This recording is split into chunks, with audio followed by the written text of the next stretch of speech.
Hey guys, SoCal Val here. You are listening to the Hitting the Turnbuckle podcast.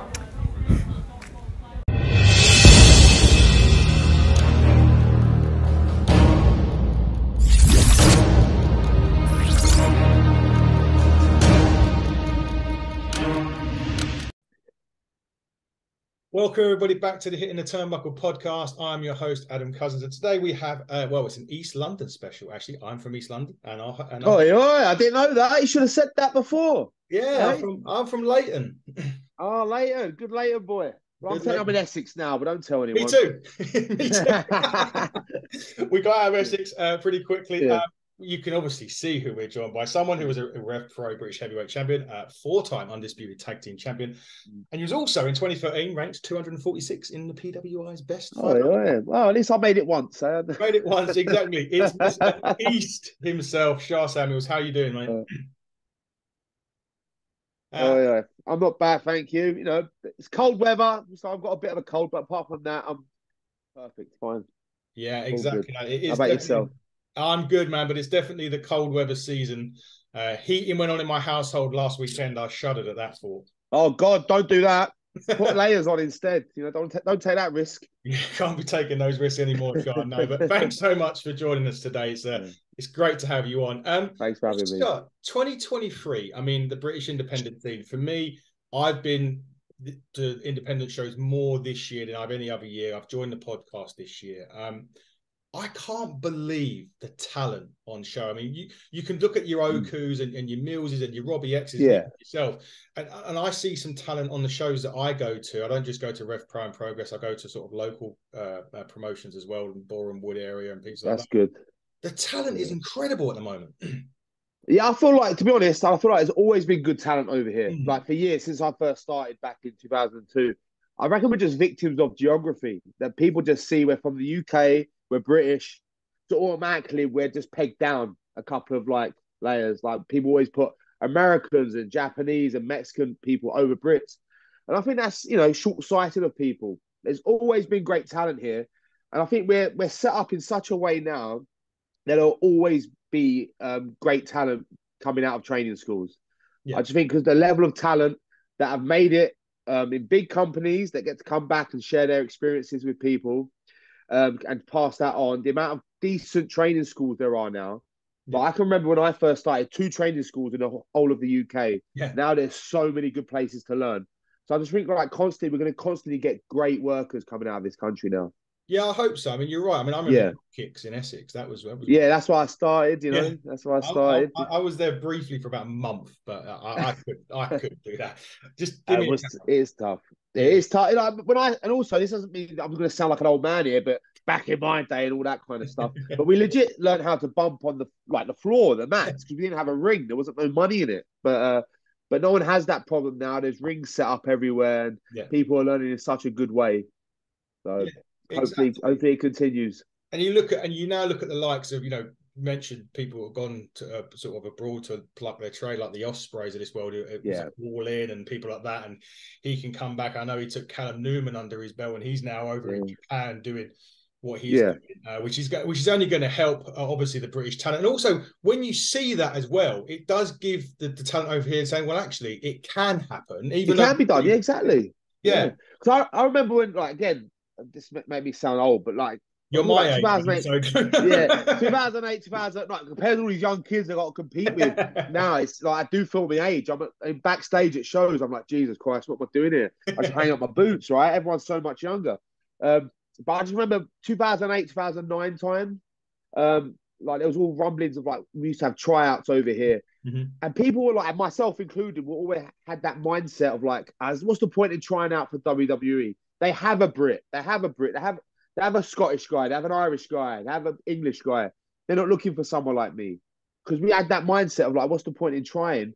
Because you didn't think you could make it, because there's already, like, at that time you had Wade Barrett on TV. Yeah. Sheamus was the Irish guy. Drew McIntyre was the Scottish guy. So we had that mindset of like, what's the point? What's the point? Maybe just the British scene is our level, and there's nothing wrong with that. But I feel like now, seeing the amount of people from this country, or even from Europe in general, becoming big stars, just means it's not that way anymore. If you're talented you will make it to the top, no matter what. No, some people might get there in 2 years. Some might take 18 years. But if you're talented at this, you'll make it. Exactly. I think a great prime example of being very talented and very young was more recently was Leon Slater. Yeah, mate, look, he's a star, absolute star. Like I mean, I've only met him, but I might have met him years and years ago before the pandemic. I don't know, but I just like getting to see him on shows. I've just one thing that's remained clear: every show I've been on with him, he's been the standout. By far, I feel like he's the standout. He's the guy on the scene over here. And what is he, 18, 19? Yeah. That's so scary, right? So scary. Imagine what he's going to be like when he's 28. You know? Yeah. Scary. Incredible. I mean, but he does kind of fit Impact well, though, doesn't he? If you look at you look at some of those matches that he can have on there. I mean, you can put him in a one, but I mean, he's proven that even at Rev Pro. But you look at the X division, he's an absolute prime fit for that, isn't he? Yeah, absolutely. He fits in. But like you said, wherever he goes in the world, he'll do well. I can see him going to Japan, maybe after his stint here, go do a long stint in Japan. But I feel like he's going to be in one of the top companies in America 5-6 years. You know, well, that's all depends on where he wants to go. Like the power's in his hands, really. But I can see him being in WWE 5-6 years time if that's something he wants to do. AEW, that's something he wants to do. You know, the world's his oyster. And who knows? Maybe Impact Wrestling, because they're on there. I mean, obviously signed there now, and he could quite easily. I mean, they're running the crest of a wave at the moment as well. Yeah, they're doing well, making a good name for themselves. Good, their tour over here looked tremendous. Yeah, we was some great guys on it. Yeah, and you know, it's exciting times, and I feel like it's only going to create another boom period over here again. I can see 2024 being a big year. I hope so. Going back to that, you did have a stint in NXT, for that matter. One of the questions we got asked from one of our guys, we spoke to him at a show on Sunday. So I announced when I was at a show, we partnered with Ignite in Borehamwood, and announced that you were coming on, and he got a big East chance. So there you go. Awesome. And one of the guys come up to me and said, what was what was the one thing that you learned in NXT that perhaps you hadn't learned previously before going there? That's a tough question. There's a lot of things. I mean, I'm trying to think back now, like to all the stuff I learned. Main thing was camera stuff, character stuff, and I was always a big character guy. Yeah. But the guys that work TV, like Shawn Michaels, Matt Bloom, I only ever had conversations with them over Zoom, unfortunately, because it's the pandemic. But they always gave me pointers and advice about character work that would help me. So character work and camera work is the two things I learned most from NXT. Yeah, it's definitely they're definitely on the character side of things in the WWE. Yeah, definitely 100%. You know, for that. I mean, what was Ed Harvey all about? Well, this is the thing, right? I got given that my big TV debut, and I can see what they tried to do, right? So I think around that time, my daughter's just trying to invade. Around that time, indie guys would get given new names on WWE TV. So someone who made their name on the indies would get given like a new name on NXT. Because NXT UK was a bit more tucked away, Shawn Michaels wanted to make sure. Sorry, I'm bad at this. Shawn Michaels wanted to have someone come out on TV and denounce the WWE name and go back to their indie name.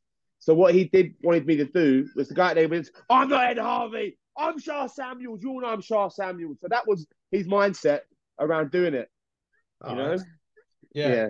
That was good because we do see a lot of these. It feels like a random name generator thing with NXT. Yeah, I mean, like again, it was an inside joke. I believe the floor manager at BT Sport was called Ed Harvey, so that's why I was given that as a little pop to him. You know, there's all these insider things. I mean, I only found that out when I got there, and it said when they film in BT Sports, it has a screen and it says floor producer, and it said Ed Harvey. I was like, here we go.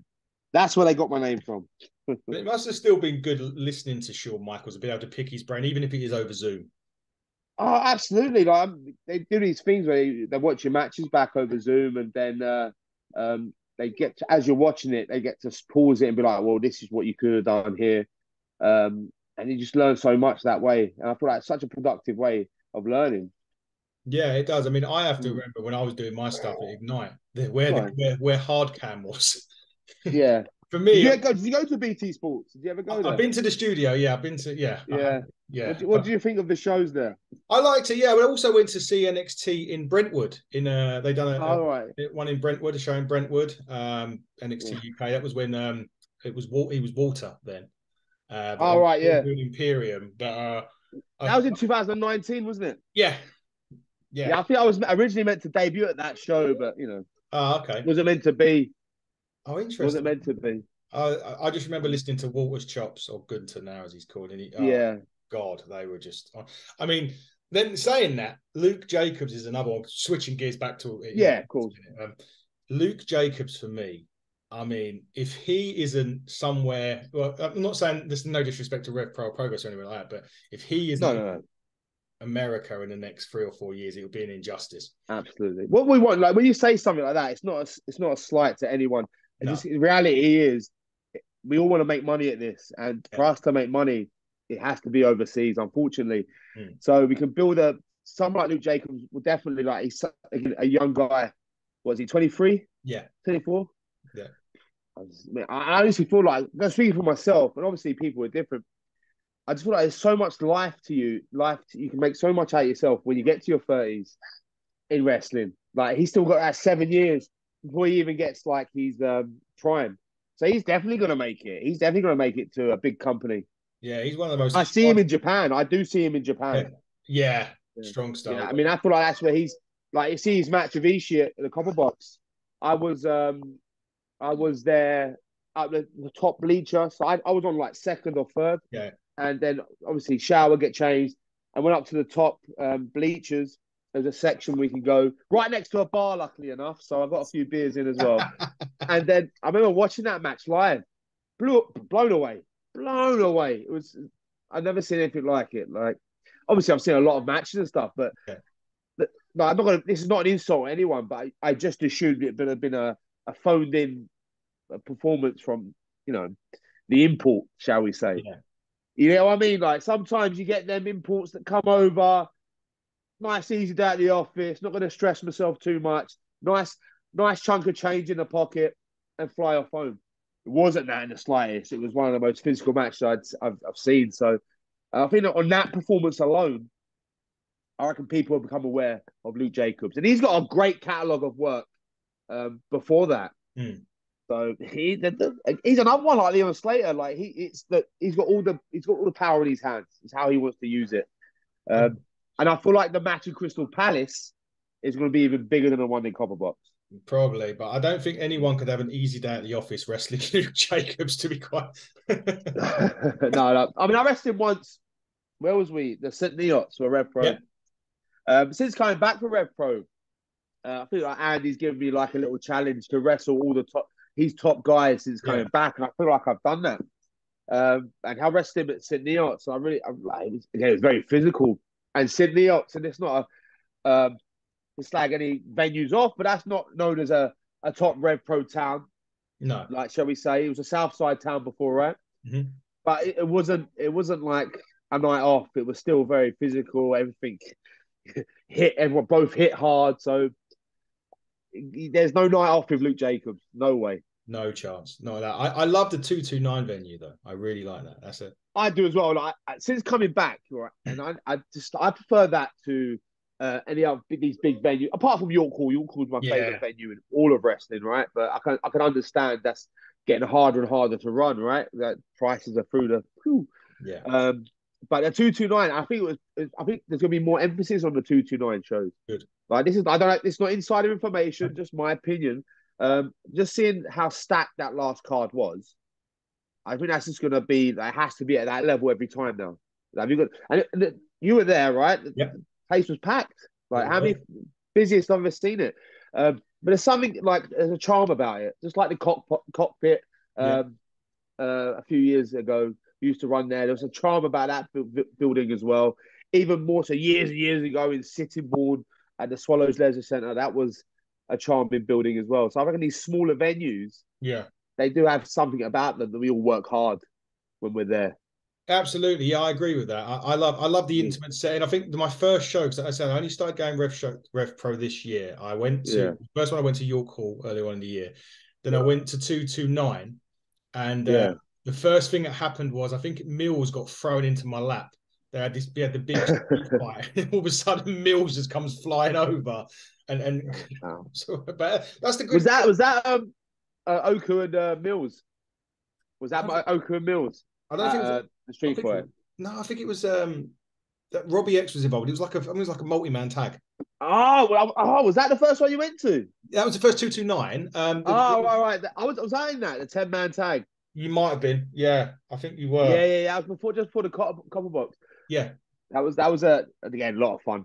Yeah, that was. That's what's good about these intimate shows. Like you get a wrestler phone in your lap. You know, that's a story to tell. I had that. I had Spike Gervais dumped on me at Progress as well.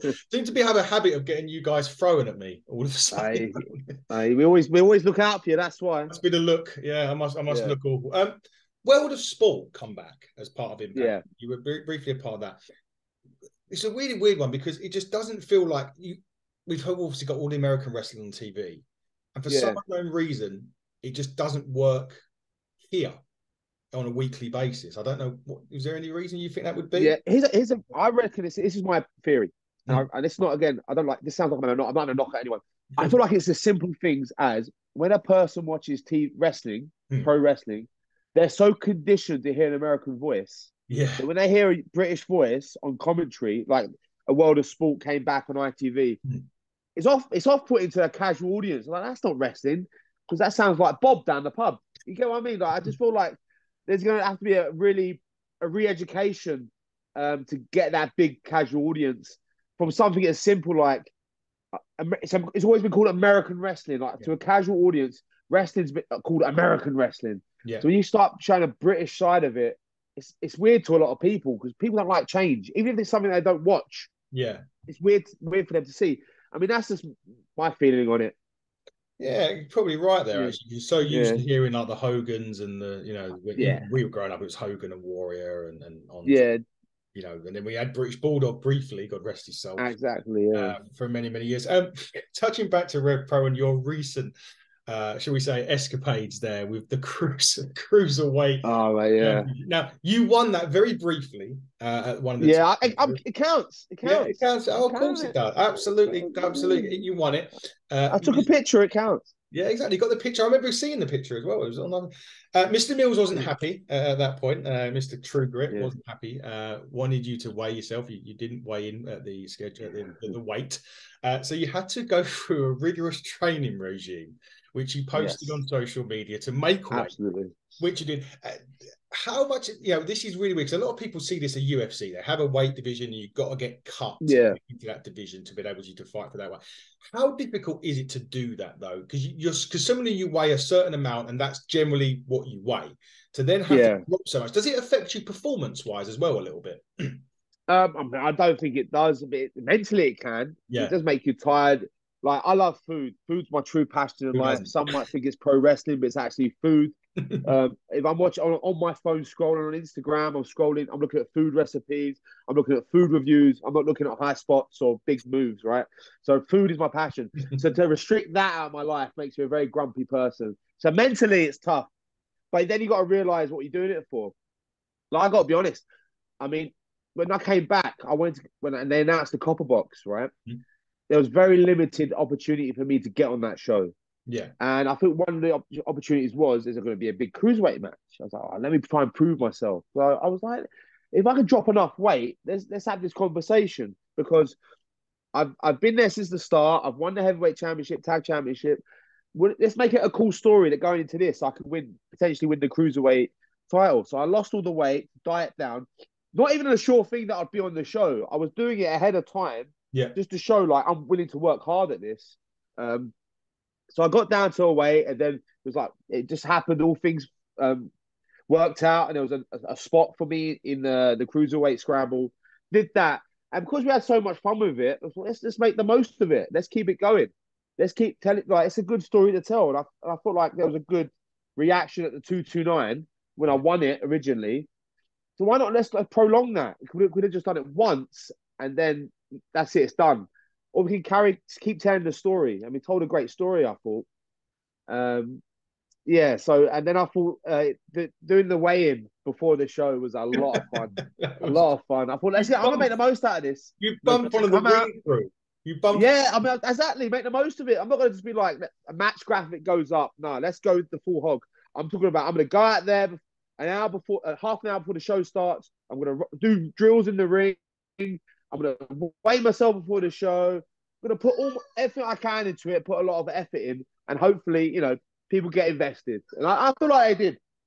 It did for I feel me. like I got invested. I loved it. I thought it was great. I mean, and it was also the main event. Yeah. Now, being the main event Yeah. on the show stacked like that, I mean, obviously you're experienced enough, pressure. Yeah. But do you still feel that little bit of pressure going into a main event on the show that's stacked? Absolutely. I mean, we were only told we were a main event the day of the show. I saw the match graphics go up. I had my idea what I thought the main event was going to be, and I'm sure a lot of people thought it was going to be Oku and Luke Jacobs, right? And rightly so. A British heavyweight title with two of the top guys going at it. But Andy Cordham had a lot of faith in me and Mills and just said, "You guys are been telling this. I've been in this feud since like the start of August. Yeah. So let's finish it properly and have it as the main event. And if anything, it elevates the cruiserweight title. It elevates Mills, elevates me. So it's all good. Exactly. Yeah, it was a lot of. Yeah, and I'm not being funny, but we had a monitor backstage watching as that match was unfolding, and we're on after it. I'm like, oh my god. I'm like, what are we gonna do? I mean, the crowd are not gonna care. I thought the crowd would be knackered, and I don't get that. It's a long show. Yeah. There's so much wrestling you can watch, and then there's us two coming out trying to, beat each other up, this, that, and the other. So it was tough. That was going to be the tough next to follow. question, actually, how to follow that, because I must admit, you can't follow it. You can't. It was just amazing. What can you do? We can only give them something different. We only give you something different. So you did though. You did something different. It was good. We did something different. And at the end of the day, I thought like all the matches on that show, we had a story going into it. I felt like, and there was a connection there, so that kind of helped us. And everything on that show was different, top to bottom. You could have put a lot of things on last. You could have put there was a women's match. Yeah, that stole. That was arguably stole the show, right? Yeah. Trent and Leon, another great match. So there was a lot of main events. It wasn't just us, but closing the show was special, and it meant a lot. And it also meant that all the effort going into it, we put into it, that from since it started before the couple box, right up until November, showed that Corden appreciated it. So that was almost like a tip of the hat. Like, we're going to put you on last. Exactly that. And it was very well done. I still thought that was a great match, by the way. I thought Thank you very much. Really enjoyed that match. As we start to begin to wrap up now, show, what is your goal for, say, 2024 now? What's next for you? What do you do? Apart from win gold, obviously, I just to maintain a good at 38 years old, right? So 39 next year. I just want to maintain a good level of a good body of work and just still wrestle.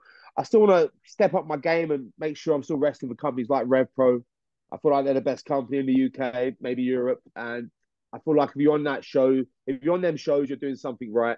So if I can maintain that level and stay on them kind of shows, I would. Apart from that, that's all I can say. I'm only thinking about short-term goals. The long-term goal is to continue to make a living from doing this and hopefully get the attention of a big company still. I feel like I have a lot to give as a TV character, and I didn't really get a fair run at it when I was originally signed. So hopefully that's on the cards in the future as well. But don't forget NXT are bringing back Europe at some point. Yeah, they are. But again, like, I'm not going to say nothing. But I did a bit of coaching for them this year and a bit of producing. I mean, they never said specifically it was for Europe, but who knows what's going to happen next year? Who knows what the future holds? You can never look past the next day, as they say. Is. But Sha, as we wrap up now, if you could tell people, look, what are the appearances you've got? How can they contact you? Where are you available? Across all your socials. And if they want to buy any merch, where can they do it?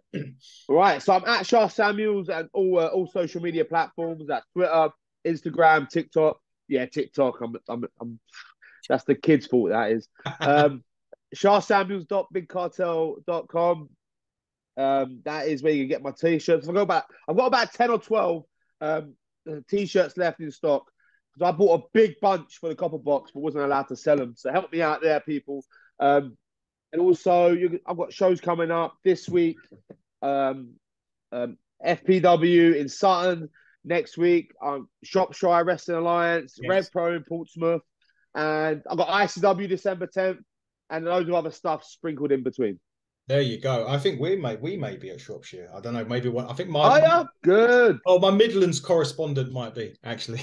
Okay, We cool. do have a Midlands guy called Dave who may be going to that one. But I'm in a 5-way. They just announced it yesterday. I'm in a 5-way, so that'll be carnage. Can't wait. that will be carnage. From our point of view, hitting the turnbuckle, we just finished with Ignite on Sunday. It was How is Ignite? I've heard good things about them, right? Like everyone was putting them over, like really putting them over. The tag match was one of the tag. Yeah. I, mean, I class this as was Rev Pro standard, and I'm hoping that's going to be the bench for next year. Yeah, I think it should be, right? It should be. We have our own championship that's defended there. So the Hitting the Turnbuckle title was defended. Smashing Mike beat Will Cruz in a great that one. But the one that stole the show for me was a tag team. The tag team match. It was CPF against the Rebellion. We had Rebellion. Yes. I was on a show with them the night before.